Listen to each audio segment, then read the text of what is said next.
Welcome back, everyone, to the Deep Dive. Mm. Today, we'll be taking a deep dive into Moringa oleifera. Moringa. Yeah, sometimes called the miracle tree or a superfood. We've got some recent articles that you've shared. Right. And I'm really curious to dive into the science behind these claims and see if Moringa really lives up to all the hype. Yeah, moringa's definitely gotten a lot of attention lately. And what's interesting to me is this kind of intersection between traditional use and then modern scientific research that's going on. Yeah, that's insightful. Where should we begin? Well, maybe just to start off real quick with like what moringa is. Okay. It's a fast-growing, drought-resistant tree, and it's native to India, but it's now cultivated all around the world. Wow. And for centuries, different parts of the tree, so the leaves and the seeds, the roots, the bark, the flowers, have all been used in traditional medicine and even for water purification. That's amazing. So versatile. Yeah. What do you think sparked this recent surge in interest in Moringa? Well, I think the superfood label has definitely played a role. Moringa has this incredibly dense nutritional profile, so it's packed with vitamins, minerals, antioxidants, and even all 9 essential amino acids, Oh, wow. which is really rare to find in a plant-based source. I agree. Can you break down some of those nutritional components for us? Sure, so let's start with vitamins. Okay. Moringa is a great source of vitamins, A, C, and E, and it's also a good source of a lot of the B vitamins. Like, for example, it has 7 times more vitamin C than an equal weight of oranges, Wow, that's incredible. which is pretty impressive. I know. We always think of oranges for vitamin C. Exactly. What about minerals? What's it looking like in the mineral department? Yeah, it's also really rich in minerals, Right. including calcium, potassium, magnesium, and iron. And it actually has 4 times more calcium than milk. That's crazy. I would never have thought that. Yeah, it's pretty amazing. And you mentioned antioxidants earlier. Could you expand on those a bit? Yeah, moringa contains some really potent antioxidants like quercetin, chlorogenic acid, and beta-carotene. And these compounds, they help to combat free radicals, which are these unstable molecules that can cause damage to our cells. Right. And this damage is linked to various chronic diseases and also just the aging process. Okay, so it's protecting us on a cellular level. Mm. Tell me more about how these antioxidants translate to actual tangible health benefits. What does the research say? Right, so that's where things get really interesting. Moringa has a long history of use in traditional medicine, as we talked about, but modern science is really now starting to delve into its potential, and there are studies showing promising results, particularly in the areas of antioxidant activity and also reducing inflammation. Okay, so we know that inflammation is at the root of so many health problems. Mhm. Can you elaborate on the anti-inflammatory effects of Moringa? Sure. So moringa contains these compounds called isothiocyanates, and they've been shown to have really powerful anti-inflammatory properties. And basically, they work by suppressing specific inflammatory pathways in the body. One key pathway that they target is mediated by a molecule called NF-kappa, and this molecule, it kind of acts like a master switch for inflammation. So it turns on the production of all these different inflammatory substances. Yeah. And isothiocyanates can interfere with this switch, essentially calming down that inflammatory response. So it's like interrupting the signal that's causing the inflammation. Exactly. Wow, that's fascinating. What other areas are researchers looking into? Well, there's a growing body of evidence suggesting that moringa might also play a role in regulating blood sugar levels. Okay. Specifically, chlorogenic acid has been shown to help stabilize blood sugar, which could be really beneficial for people who are trying to manage type 2 diabetes. That's a huge finding. Are there other areas of health where Moringa seems to be showing promise? Definitely, researchers are investigating its potential benefits for heart health. So the potassium and the magnesium in moringa are known to help lower blood pressure. And there's also some evidence suggesting that it might have a positive effect on cholesterol levels. Tell me more about that. It seems to be able to reduce LDL cholesterol, which is the bad cholesterol, while maintaining healthy levels of HDL cholesterol, the good cholesterol. Interesting. That's really promising. What other potential benefits have stood out to you in your research? Some early research is suggesting that moringa could also have a positive impact on brain function and mood. Really? Yeah, it seems like the high levels of B vitamins and antioxidants may contribute to improvements in memory focus and even stress management. although we do need more research in this area to confirm those findings. I'm so intrigued by all of this. Yeah. I think it would be really cool to take a deeper look at the specific compounds that are driving all these effects. Yeah, absolutely. Let's move beyond just the basics and really explore some of those key bioactive compounds that contribute to moringa's impressive health profile. We've touched on a few already, like quercetin and chlorogenic acid, but there's a lot more to uncover. Let's do it. Okay. One group that deserves a lot of attention are the isothiocyanates. They're really the key players behind moringa's strong anti-inflammatory and detoxifying powers. We touched on them briefly before I'm ready to go deeper. What makes these isothiocyanates so unique? Well, their mode of action is pretty fascinating. They actually suppress specific pathways in the body that promote inflammation. Okay. And one of the main pathways they target is controlled by this molecule called NF-kappa. NF-kappa. Yeah. And this molecule is kind of like the main switch that turns on inflammation. Uh-huh. It triggers the production of all sorts of inflammatory substances. I see. So what the isothiocyanates do is they interfere with this switch. They basically calm that whole inflammatory response way down. So they're like disrupting the signal that's telling the body to become inflamed. Exactly. That's amazing. And what are the implications of that? What does that actually mean for our health? Well, chronic inflammation is a factor in so many health problems.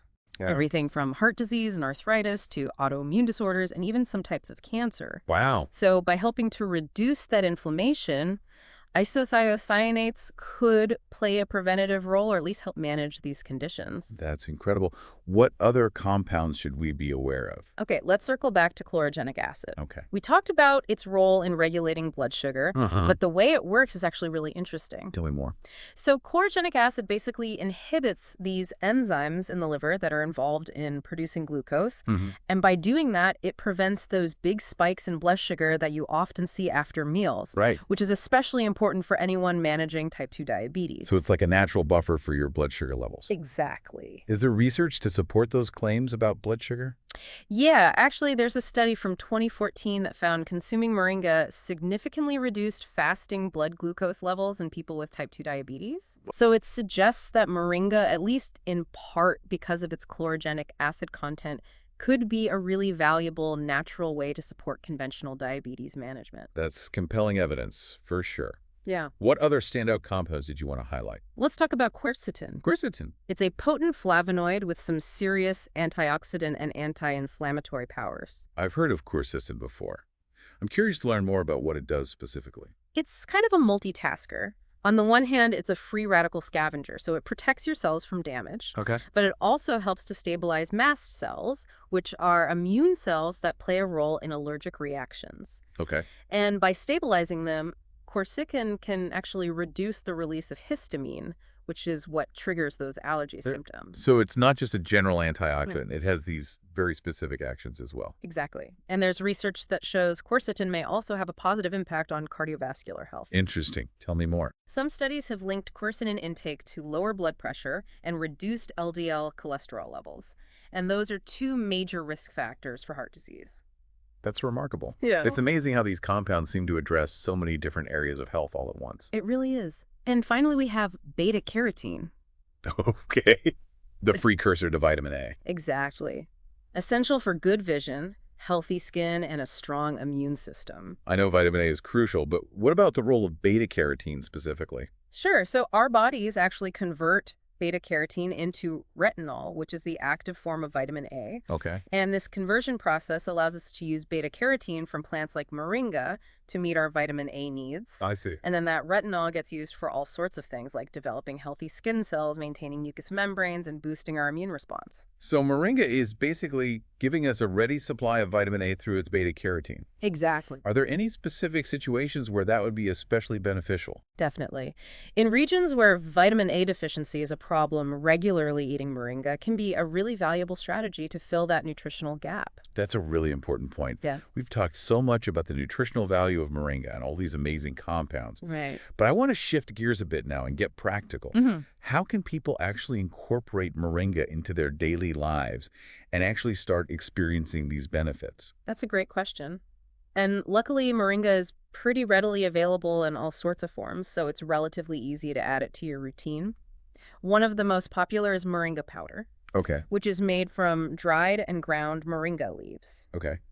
It has this kind of slightly earthy flavor, Okay. and you can easily add it to things like smoothies or soups, or even just sprinkle it on salads. Okay, so it's pretty versatile. Yeah. What about for people who are looking for something a little more convenient? Moringa capsules are a good option. They Mhm. offer a pre-measured dose of the powder, so it makes it really easy to just take it every day. Yeah. And then for those who like a nice warm beverage, moringa tea is a great choice. Oh, fun. You just steep the dried leaves in hot water like you would any other herbal tea. Nice. It has this pleasant sort of slightly sweet taste, and you can drink it plain or add things like honey or lemon. I'm a tea drinker, so I have to try that. Yeah. We talked earlier about moringa oil in the context of skin and hair health. Uh-huh. Can you tell us a little more about the uses of the oil? Yeah, moringa oil, which is extracted from the seeds, is really valued for its nourishing and moisturizing properties. Okay. So you'll often find it in natural skincare products. Right. And you can also apply it directly to your skin as a moisturizer. Okay. Or you can use it as a hair treatment before you shampoo. Wow, so many applications. It's really quite an amazing plant. For people who are new to moringa, what would you recommend as a good starting point? Well, it's always a good idea to start with a small amount and then gradually increase it as needed. Okay. So for moringa powder, I'd say a teaspoon a day is a reasonable place to start. Okay. If you're using capsules, just follow the dosage instructions on the product. Makes sense. And of course, it's always smart to check with your doctor before starting any new supplement, especially if you have any health conditions or you're taking medication. That's great advice. Yeah. It's always best to personalize your approach. Yeah. Any tips for actually incorporating moringa into a daily routine? Yeah, you could try blending a teaspoon of that powder into your morning smoothie Easy. or sprinkle some on your salad. Yeah. Stir a spoonful into your soup or stew. Oh, If you're using the oil, just massage a few drops into your skin after you shower, or you can use it as a hair mask before you wash your hair. this has been so informative. I feel like I've learned so much about moringa today. Me too. It's a fascinating plant. We've gone from its traditional uses all the way to the science behind all these potential health benefits. Right. Is there anything else you want to touch on before we wrap up? Well, I think it's important to remember that while the research on moringa is really promising, it's still an evolving field. We need more studies to really understand its long-term effects and optimal dosages. It's important to approach any health trend with a balanced perspective and really look at the scientific evidence. I agree.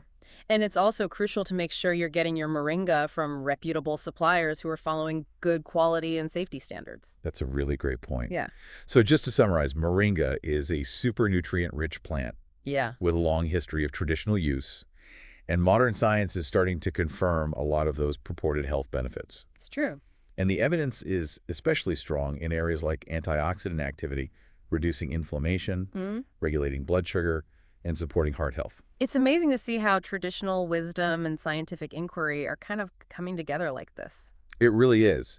And we've learned that moringa is so incredibly versatile. Right. It comes in so many different forms that we can easily integrate into our lives. Whether you prefer the powder, the capsules, the tea, the oil, there's really something for everyone to try. It's true.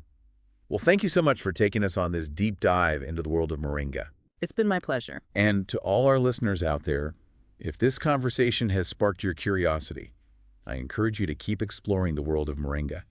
Maybe try adding it to your diet, or do some more research on specific benefits that relate to your own health goals. That's a great idea. And remember, nature often holds the key to a healthier, more vibrant life. It does. Until next time, keep exploring.